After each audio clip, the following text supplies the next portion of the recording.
Okay, we are here at STJT and Meaningful Minute. I'm Larry Gordon. Good morning, everyone. It is Friday, November 8th, and we have a very special guest with us on this episode or issue, so to speak, of our podcast. Rabbi Refson, the founder of the well-known and illustrious Neveh Yerushalayim Seminary in Eretz Yisrael, is with us. And he's here in the United States, in New York, in his extensive travels on behalf of the seminary, because it's a very, like I said, auspicious time for the seminary. Founded in 1970, right? So it's correct. It's a half a century. It's a 50th anniversary. So we'll get into the history of Neve and the impact it's had on Jewish life, which is very extensive.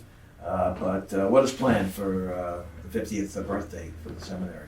Well, we want to have a get-together in a number of places. We have, Baruch Hashem, for Neve alone, we have 25,000 graduates, and we intend to bring them together in various countries to celebrate the past and to invest in the future in Yetz Hashem, the next 25 years. So are you in contact? Is there some kind of infrastructure? Oh, very much so. 25,000 alumni? No. Absolutely not, but a portion of them, about a half of them, we are in contact with, and we send shiurim, both audio, video. We do all kinds of things to keep connected to our alumni, and to be able to receive nachas from them. So, how many would you say are that you're connected with? I would say we're connected with 10,000. Wow, that's a great core group, and they're spread all over the world. All over the world, yes. That's fantastic, and that's why you have to travel so extensively. You know, seminary for women has a very defining, an impact, or it's a way of defining this day and age in 2019. This day and age defines who a young lady is. Okay, so I want to talk about the dynamic of seminary and how it's been incorporated into Jewish life. But first, I read that the seminary, like so many other things 50 years ago, was really founded very innocently. You wanted to open a yeshiva. I had a yeshiva, right? And I was advertising for Bochrim. Okay, you were advertising in the Jerusalem Post, I think. Yes, yeah. You put it in the Jerusalem Post. For yeshiva courses. So now, in England and in most civilized countries, yeshiva means men. Okay. So I was a bit surprised when a whole lot of women came along. Okay. The yeshiva was for men without education, and it was going Baruch Hashem well. The women came along, and I adopted the American idea that if people throw lemons, you make lemon juice. So I decided to go and... Lemonade. Lemonade. So I decided to open a school for women. Yeah. The original women... This was the end of the beatnik era. These women were women who had been to 10, they had transcripts from 10 universities but never graduated. They changed their majors every year. They were fascinating women. The type of Yisroi, we're told about Yisroi, that lo yaniach avodah zara achas shelo yovad. He tried everything. And when he said that I think Judaism's the right religion, it had some meaning. These women were women who had experienced a lot. And the two sources initially were the Lubavitcher Rebbe, who was a big fan of Neve's and sent a lot of women to us, and Shlomo Carlebach, who had the House of Love and Prayer. They were the two main people who sent. Then there was people who just heard about it. That's how it works, word of mouth. People hear about it. So we started off with very few. And it was the right thing at the right time. That was all it was. I came at the right time. There was the Isairus. The fact that the women were in the late 20s and early 30s and I was only 24 didn't really make much difference so long as they didn't find out. Right. So this is post-1967, yes. Which was a reawakening. Absolutely. Israel established itself, as a military power, and it was a spiritual reawakening connected to the miraculous Six-Day War. Absolutely. So this is the aftermath of that too. People were... In Israel, I don't think it had that effect in the diaspora. I don't think 67 had the effect that the diaspora that had in Israel where indeed it was transformational. And Rav Wolbe Zechron Levracha wrote a sefer around that theme, being Sheishis La'osir, he called it, between the 67 and of course the 73 war. So it was transformational in Israel. Here, it was a time of seeking. People were seeking. And those that were seeking, while there may be only 4% of the population here, the Jews, it was 50% who were seeking were Jews. Mm-hmm. And this is the way it worked. And unfortunately, in the absence of any institution which catered to these women, all of our chinuch until then was concentrated on the small minority who were shomrei mitzvah. Very few initiatives to the non-frum. So this was something which was a new initiative. People found out about it and rallied to the cause. So this is simultaneous to yeshivas for boys like the Ashbury Yeshiva? Absolutely. Coming into Absolutely, yes. All founded around the same time? Absolutely, Eshatayra. And prior to 1970 or prior to 67, if that was the catalyst for the... So what happened what was going on? So living in Eretz Yisrael then, what was going on? What was going on was that the frum were becoming frummer and the non-frum were becoming non-frummer.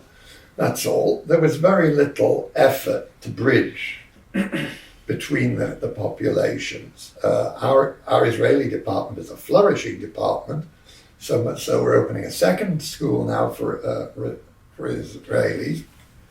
But Balas Tshuva, before that, they went to classical yeshivas and they dealt with them from the beginning up. But the idea of having a specific yeshiva, even in Kfar Chabad with Rav Gafni, the idea of having something specific was born around that time. So let's like to jump around from the foundings to, I mean, if you could, and they say that, the beginning of Masechta has something in common with the end of the Masechta. The beginning of a Parsha, or the end of a Parsha captures the essence of it. So here we are sitting 50 years later. Is it what you anticipated at the founding? Or is there something you could say, a string or a thread that attaches the two at this juncture? Or is it something that beyond your expectations that have developed in a different direction? My expertise is firing the arrow and then drawing the circle. Okay. So I always go exactly. The truth of the matter is, I could never have had any inkling of the way things would go. Mm-hmm. And there were plenty of changes. The Tzibur, the group who come, changes every 5-10 years. And there's no business plan in the business world, which lasts for 50 years. You have to keep on changing it. And we too kept on modifying it to meet the contemporary needs of the women. And we're still doing that. So what are some of the most dramatic changes? Dramatic changes with the age, first of all. These thousands, tens of thousands of Jewish women who were seeking all over the world, that only lasted for the first 10 years of Neve. Mm-hmm. Since then, the girls have become, I don't want to be insulting to all 25,000, but they've become comparatively bland. They did what they were told. They went to university. They did their courses. They graduated after 4 years. And they just feel it's not enough. Today, in Neve, the vast majority of the women are older. They're professionals. And I think I can say that the quality of the women has never been better than it was today. A remarkable quality. So the student population is still older than yes, the average seminary? It became younger. Now, than the average seminary. Neve has under its umbrella a number of 18-year-old seminaries. So you have like immediate post-high school yes, we have two schools for Beis Yaakov women, B'nai Sarah, under Neve? Yeah, it's all part of Neve, yeah. But you have different names. Yeah, absolutely. What are they called? B'nai Sarah, B'nai Savigail. And what segment of the Beis Yaakov. Beis Yaakov? Yeah. And then we have a school for the modern Orthodox as well. What's that one called? It's called Midrashet Tehillah. Uh-huh. So, I mean, I have two daughters, and they went to seminary in Eretz Yisrael, but that was, quite a few years ago, 15 plus years ago, maybe more. It's a wild competition to get into seminary, isn't it? Look, nature abhors a vacuum. When there's that kind of competition, so new seminaries come. Today, the seminaries for everybody. So everyone can get in. Whether they can get into that place where their illusions lead them to is another question. But reasonable women can find a place today. I must tell you that when I first started, my first Beis Yaakov seminary was called Machon Dvaira. And so I went to the Principals Convention, Beis Yaakov Principals Convention, and the day Arovachat, the vast majority of the people said there already is a seminary in Yerushalayim. We don't need a second one. There was only two of the principals who said there is a need, population's growing. So I started, this was already 40 years ago. Mm-hmm. Today, Baruch Hashem, the growth is remarkable. And well, listen, the population, Baruch Hashem, is bursting. I'd like to, it's a historical, it's a realistic observation that, but Baruch Hashem, no one has systematically tried to wipe us out for the last 70 years. And as a result of that, thank God, we live in mostly in free societies like in Eretz Yisrael, the United States, other countries in Europe, where there's special types of freedoms that we all take for granted, considering what happened 70 and years ago and for hundreds of years before that, in terms of the restrictiveness of what it means to live as a Jew. But seminary, what I was driving at is that seminary today seems to define the character, the priorities, the hashkafas of a young lady. Are you aware of that? Do you buy into that? Oh, that's two different questions. Am I aware of it? Yes. Do I buy into it? Look, while I shouldn't be saying this when parents may be listening, what is the yichud of the 8 months that the girls spend in Eretz Yisrael? For the first time, they're on their own. Okay, so they're learning Yiddishkeit. It's true in summer camp too, No, but this is an 8-month thing older, where the only thing they're doing is learning Yiddishkeit. Okay. So if you go to the right seminary, it can be a transformational experience. In Yerushalayim, we have teachers that are outstanding. To have a seminary in Yerushalayim with poor teachers takes an awful lot of work. There's a huge amount of excellent teachers there. And those women who want to grow, this is the 8 months of their life when they can do it. And from that perspective, seminary has proven to be one of the great changes. The fact that the vast majority of women from the seminaries from high schools go to seminary is something which has changed the picture with girls and with the boys.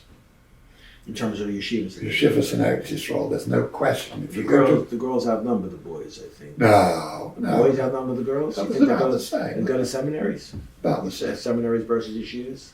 It's about the same. Men stay longer. Mm-hmm. The successful ones stay. And the fact that the Besmedrash in Landers and in YU is packed at night is a tribute to the Ruach of the Torah that these people learn in Eretz Yisrael. They come back with a spirit where you've got to learn and you enjoy learning. And it's really changed an awful lot of what goes on in the Jewish people. Today, to become a Rav in a shul, you have to be able to give a daf hayomi shiur. Mm-hmm. 50 years ago, that was not one of the desideratum at all. Mm-hmm. It wasn't. So things have changed, and Eretz Yisrael is the explanation to a great deal. So, you're dealing with women, young ladies, from by and large from the frum communities around the world, right? Europe, America, probably most states in the United States. Except Montana. So far. That's a different conversation. But when the Chabad shluchim in these faraway, out of the way states make someone from, they have to get them out of town because they can't be from there. They got to send them to Eretz Yisrael, to seminary, or to New York, or to California, or wherever else they go. But the Achilles heel, so to speak, of the frum community today, and its impact, I think, is a direct line to seminaries, is shidduchim. Is there any kind of involvement in your seminary? Or, and I don't mean in terms of being a matchmaker. You're not a matchmaker. You're a dean of or founder of a seminary. You underrate me. I've made 3 shidduchim in my 3? life. You have 25,000 graduates. All right. So I don't say it's made a massive impact, but don't underrate me. I'm also a 3 shadchan. is good. 3 is more than most I'm people. also a shadchan. We employ shadchanim. We employ shadchanim in Israel and outside. Part of the seminary. Yeah. Come to meet with the girls. Yes. No, absolutely. We believe that you can't really breathe easily until the woman is married. Right. That's the end. That's when you're going. As a parent, you say. As a parent, Right. as an educator, I'm saying that. Okay. Not only as a parent, and therefore we put great efforts into it, and we contact shidduchim or shadchanim, and we try to help. The after-sales service with the balas tshuva has to be much, much greater. You can't, they're not learning for long enough to know what a Beis Yaakov girl is learning in 12 years. Mm-hmm. They're there for 12 months maximum. So the after service has to be considerable. Last Shabbos in Lawrence, we had a magnificent weekend with 15 couples newly married, and it was a Shabbos of great inspiration. We brought people in for it from Israel. Now, what about the dynamic in terms of a young lady, 18 years old, comes to seminary in Eretz Yisrael, and her parents wanted to go stay for a year and go to university after that. She's staying in Eretz Yisrael. She wants to stay an extra couple of years. You get involved in that type of situation. An extra year is perfectly legitimate, They want particularly. to live there, let's say. I don't know whether 18-year-olds can make that kind of decision on their own, particularly from frum homes. And I don't think they do. If their connection with the parents is the right one, they won't make unilateral decisions. One of the things people don't understand is, with balas tshuva, for example, the way they become frum is the way they've made every other decision of their lives. If they're impulsive by nature, so then they make impulsive decisions. And what we're doing is trying to hold them back and tell them to think more carefully, to reason. So with the frum girls, an extra year in Eretz Yisrael is excellent, particularly boys as well. It makes a huge difference. What changes? What changes in their second year? Second year is that it's not the first year. They don't have to look around Eretz Yisrael. They don't have to go to places. On all the tours? They've been on all the tours, absolutely. All right, so what are they They're becoming focused on? yeshiva bochrim. They become yeshiva bochrim the second year. They also can get a degree. They can, take 90 credits towards a degree. So, and the price you pay in Eretz Yisrael, although it's American universities, is very small when you look at the tuition which the Jewish schools here are taking. So I think it's excellent if girls stay a second year. There are many whose parents want them back. There are many who say that my daughter's frum enough. I think a second year might push her over the edge, whatever that is. So second year is excellent. We were the pioneers of degrees for women in Eretz Yisrael. Today it's very common. You get the seminary credits towards a college We were degree. the pioneers on the Neve campus of making a bachelor's program. And then it was very daring. Today it's very commonplace. But it's a very important part of their lives. Will they stay? I'm not a great believer in women going out on shidduchim without their parents being around. It's too much of a responsibility for me. I don't think I should be taking that. I don't think I should be shouldering it. So I'm much more comfortable if parents are available to make sure that there's no surprises for them, to make sure that they know what it's all about. So I think if one is not careful, yeshivas and seminaries in their enthusiasm can sometimes take more rights than they deserve on the future of the student. When it's balas tshuva, so then we feel that what we have to say is really what's important. The parents have to be kept in the loop. But when it comes to frum girls, I think institutions have to be very careful in these areas. Fascinating, it's a fascinating dynamic, of course. Like I said, that is the Achilles heel of the frum community today. But I'd like to talk about how the seminary that a young lady picks to go to, or even for a boy, the yeshiva he goes to, defines his personality, defines who he is. And it sticks with him for life, I think. Now you can see a guy, he's having his 5th kid, and he's making a brisk, and they'll say, well, he went to brisk, They still identified it. It's like the football players. In football, I mean real football, American football, not soccer. American football, not real football. A guy could be playing in the NFL, the National Football League, for 10 years. They say he went to the University of Arizona. I don't understand what the interest is, but they're defined by what college they went to. They're defined by what school where they played ball as a kid. It's a bit more than that. If you look at what happens in the average chasna, who's Masada Kiddushin? The Rosh Yeshiva from Israel. Right. Flies in this Masada Kiddushin. The local Rabbonim, Rabbi Pelkovitz, Echreina Lefrocha, told me this 30 years ago. They're usurping the rights of the people who are responsible for the whole family, but that's what you see. So it's a sign of where the people see their spirituality coming from. And most of them accurately identify it as being the Rosh Yeshiva in Israel. So I think what Rabbi Pelkovitz probably meant, now that you're relating that to me, is that the end game for Shomrei Torah mitzvahs has to be Eretz Yisrael. That's the end game. But the end game, we don't mean Kvura and Haram No, we don't mean that. We mean the in terms of the spiritual. He was a huge fan of going to Eretz Yisrael, and yet the family has a rabbi, married the parents. I think the rabbi couldn't rightfully expect to marry the children as well. But the children see themselves, as you say, as a product of a certain yeshiva. And therefore, at the chasna, I want my Rosh Yeshiva to be the one who's Masada Kiddushin. So I understand both sides of it.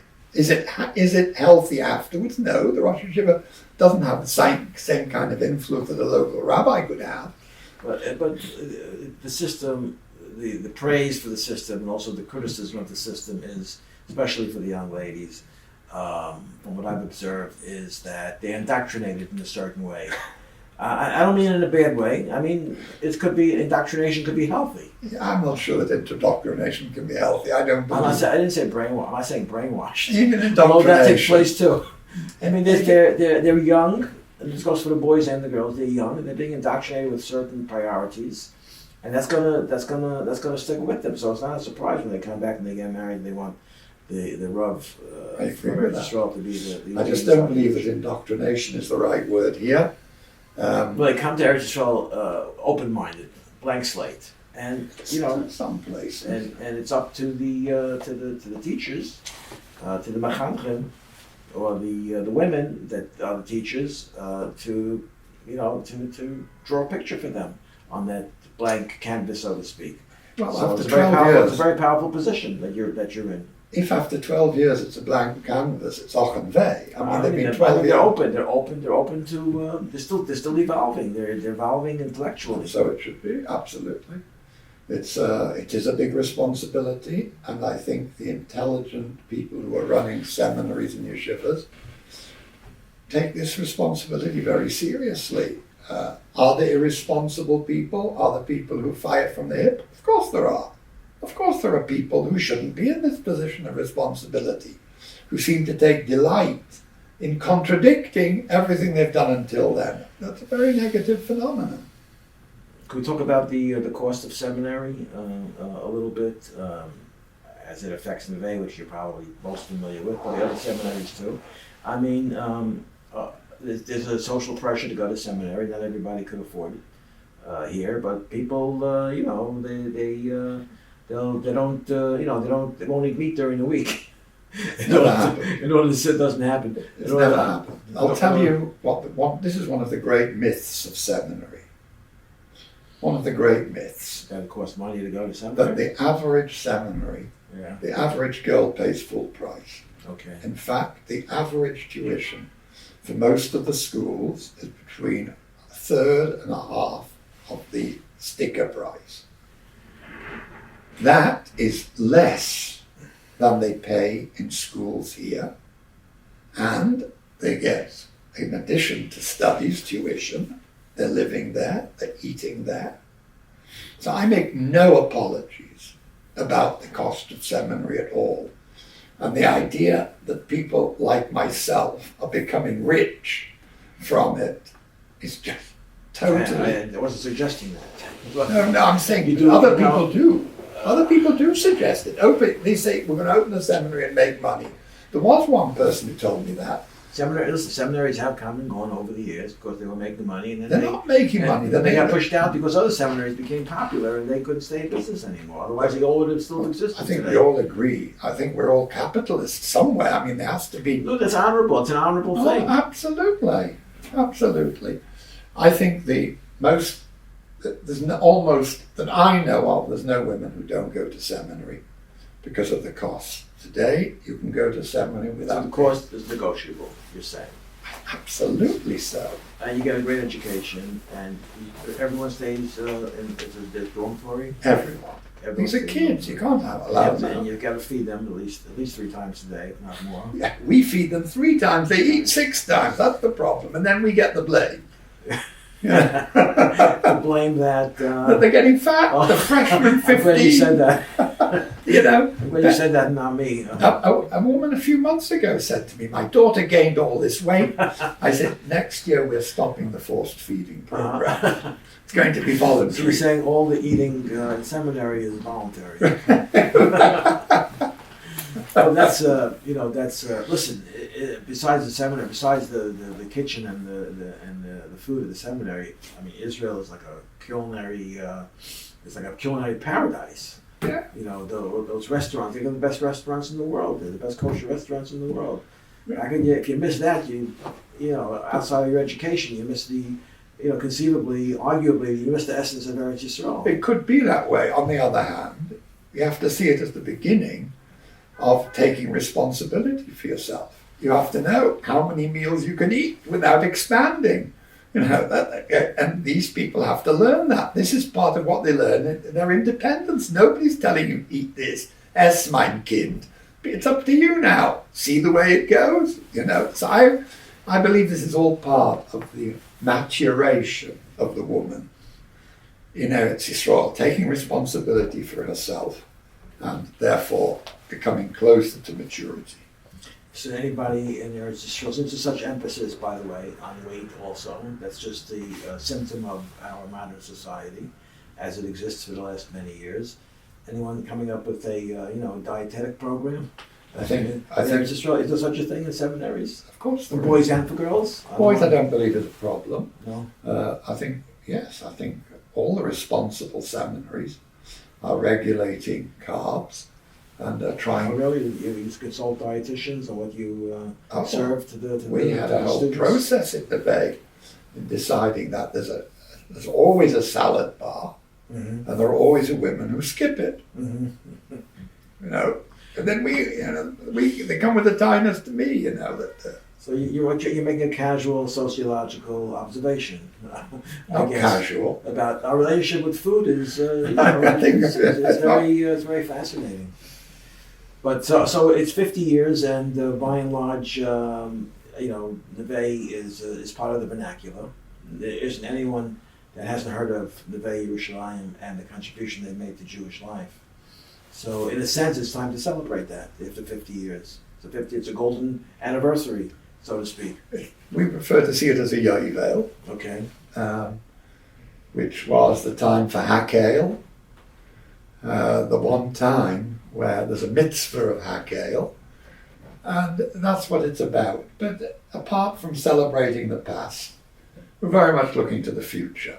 So what does the future hold? What less changes? women than used to be coming Balas Tshuva, but superior women. The women who are coming. What do you mean? Superior? It means that today, to make the decision to come to Eretz Yisrael and take time away from your career requires seriousness. And these are women who want a career and are dedicated to the career, but understand that fulfillment cannot come from career alone. You're talking about women in their 20s and 30s? We're talking about the Neve women in their 20s, early 30s. You're talking only single or single and married? How does that work? We have married, but the vast majority are single. Mm-hmm. When you ride a tandem bicycle, you can't decide where you want to go. Right. Yeah. That's right. Got to follow the leader, You've got to follow the leader, so to that's all. speak. So mostly it's unmarried. So, as you said at the outset, 50th anniversary, 50th year, Yovel, golden anniversary, whichever you refer to it as, but you're looking to celebrate in various communities where the alumni are present, like you did last week, you said, in Lawrence. Well, that's a Shabbaton we had for young marrieds. Mm-hmm. That's a Shabbaton of Chizuk. These women, very much, their friends remain the people they knew at Neve, who they grew with together, and they retain friendships. You know, the earlier ones are now great-grandmothers, not only grandmothers. And it was a defining experience for them. They feel close to the staff. They remember things, you know. I was at a chasna 2 nights ago, and 2 women came to me and said things that I told them many, many decades ago. And, you know, it's very nice to hear. But what did you tell them? What? Could you tell me what you told them? One of them said advice to on me, life? Yeah, one of them said to me, and this is a woman that I met in the state, the SUNY New Paltz. Mm-hmm. And I said to her, lady, you can't cover all your bases. I know it's the American dream to cover all your bases, but that isn't where life is. I said, that was what Avram Avinu brought to the world. There's one religion, there's one right, there's one wrong. You've got to start making decisions. And she made a decision. She came to Neve. She's the grandmother, Baruch Hashem. I was at the granddaughter's wedding, in fact. The other one said that I told her that I mentioned to her the Gemara. The Gemara says that no Jew ever worshipped Avodah Zarah because they loved Avodah Zarah. They always worshipped Avodah Zarah because they wanted the results of the Avodah Zarah. This was a woman who came to Neve after being on a tennis scholarship at university in Stanford, which is the best tennis university. And I'll tell you the whole story very short. She was loving Neve. She in Stanford in her senior year, she fell. The doctor said, you can't play competitive tennis. She ripped 2 tendons. She came to Neve. She'd been a tennis player since high school. She went to Fort Myers, to Louis Boccalieri's tennis academy. This was her whole life. A few months later, after she'd been in Neve doing very well, she said to me she has questions about God. Now, her biceps were very strong. But to say that she was one of the great intellects of the world was not true. So I said to her, don't waste my time. Tell me the real story. What is it? So she said she'd been to Hadassah, and the professor said they'd been mistaken. You could play competitive tennis again. Mm-hmm. So all of a sudden, she had doubts about Hashem. So what happened was, Min Hashemayim. I said, you go play tennis. The tennis center not far away in those days where Bite began. She plays. The 3rd day she jumped. Same thing happens. The tendon goes. That was the last suffix she ever had about the Almighty. After that, she became a true believer. She became a true. We have to know people. You know, Jews. Psychology is stronger than philosophy. Fantastic. That's what it's about. Our guest has been Rabbi David Refson, the founder of Neveh Yerushalayim. One of the founders. One of the founders of the well-known Neveh Yerushalayim Seminary in Eretz Yisrael, and 50 years later, celebrating the 50th anniversary this year, and still having a dramatic impact on the Jewish population. And still enjoying it. And still enjoying every day. Every day. Thanks very much for joining us. Pleasure.